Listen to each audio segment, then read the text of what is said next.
Мен біздің бүгінгі ботпен анализ жасау сабағымызға қош келдіңіздер. Жалпы бүгін мен сіздерге қаншалықты боттармен анализ жасауға болатындығын көрсететін боламын. Негізінде боттар өте көп. Алға топ бар, және де qasqir.com бар.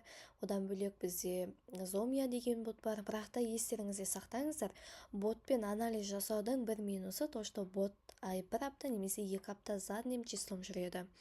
Бірақ та ботпен анализ жасаудың плюстары өте көп. Мысалы, ерекше заттарды тауып аласыз, және де каждый заттың айлық оборотын көре аласыз, магазинінің оборотын көре аласыз. Но айтқанымдай, бір апта немесе 2 апта артта жүреді. Ал енді біз бірінші алға топ деген ботты көрсетейік, алға топ деген ботымыз міне. Осы ботқа басып кіретін боламыз, және де мына жерде 3 күн тегінді қолдансаңыздар болады. Так. Менде уже аккаунт бар еді, 1 минут. Войти. Мінекей, менде уже аккаунт бар. Аналитика. Добавить магазин. Бұл жерде магазин добавить ету керек. Так. Қазір 1 минут.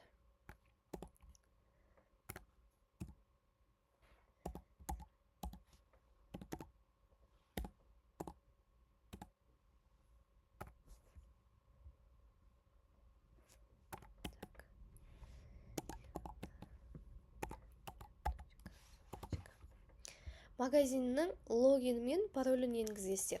Бұл жерде сіздер тіркеліп жатқан кездеріңізде. И обновить пароль дей салайын. Қараңыздар. Главное, бот, аналитика, поиск ниши деген тұр, авторассылкада тоже қолдансаңыздар болады. Алға топта жалпы аналитика нишасымен и авторассылкасы өте жақсы жүреді.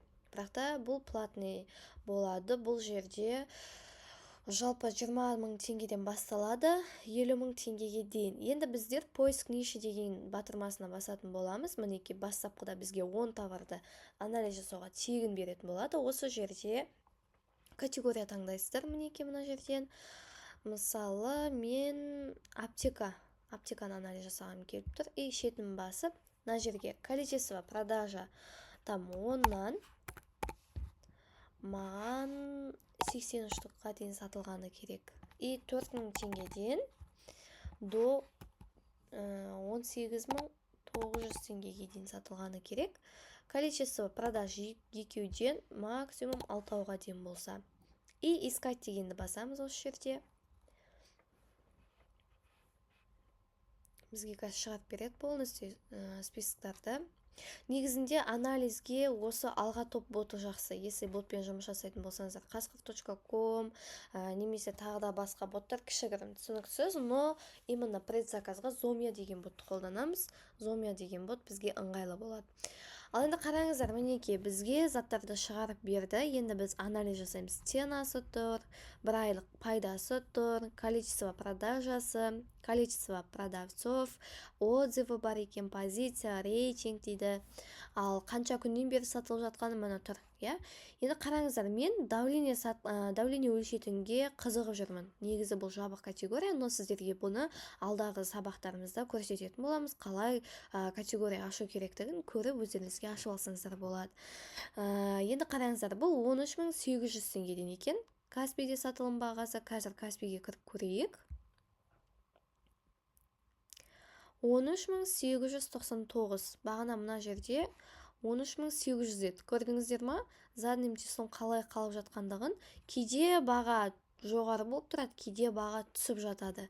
Енді осы 16.88-де қанша екен? Оны поискті бассаңыздар, 16.88-ден сіздерге шығарып беретін болады. Мінекей, мына жерде тоже gmail.com енгіз деп тұр бізге. Қараңыздар, енді бізге 16.88 сайтынан осы давление өлшейтіндерді бізге шығарып берді. Енді біздікі қалай тура соны біз табуымыз керек. Так, оранжевый и серый түсте екен. Мына жерде басқалары шығып жатыр екен дәл қазір. Бірақ соған ұқсастары, мысалы мынау, более келетін сияқты ма? Үстін бас. Так, названиясын басайық. Фотосын көре алу үшін. мынау келеді екен сәл.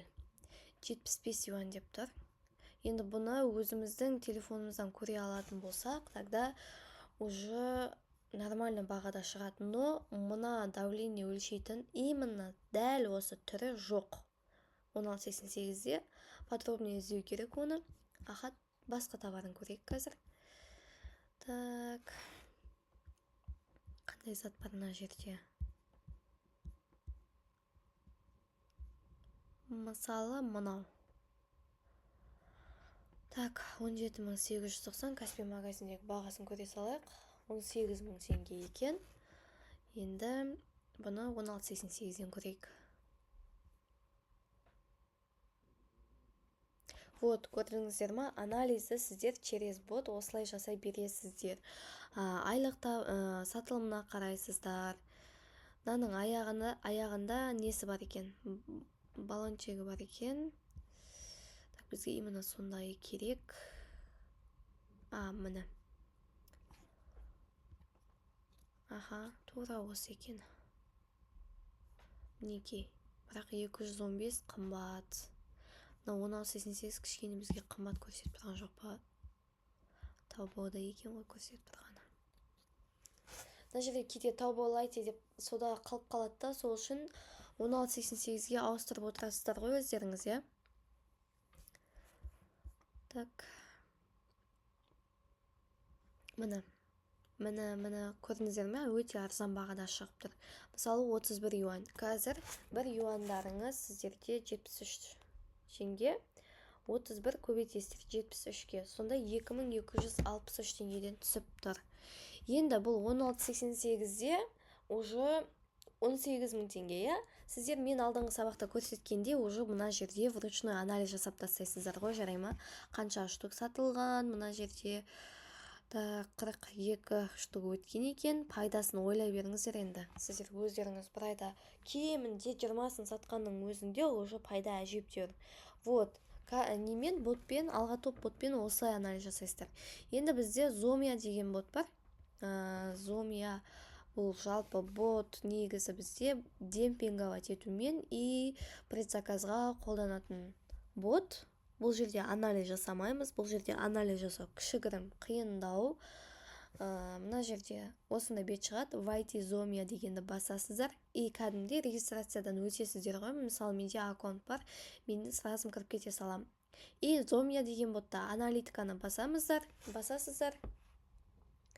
Аналитиканы басқаннан кейін, так, искать новые товары дегенді басасыздар. Поиск.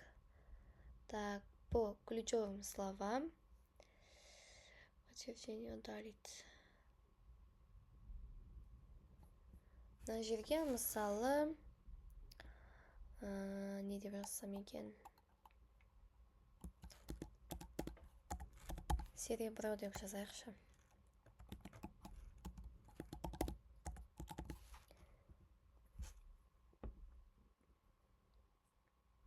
Осылай Зомияда анализ жасайды. Жалпы товардың названиясын жазу арқылы іздейсіздер ғой.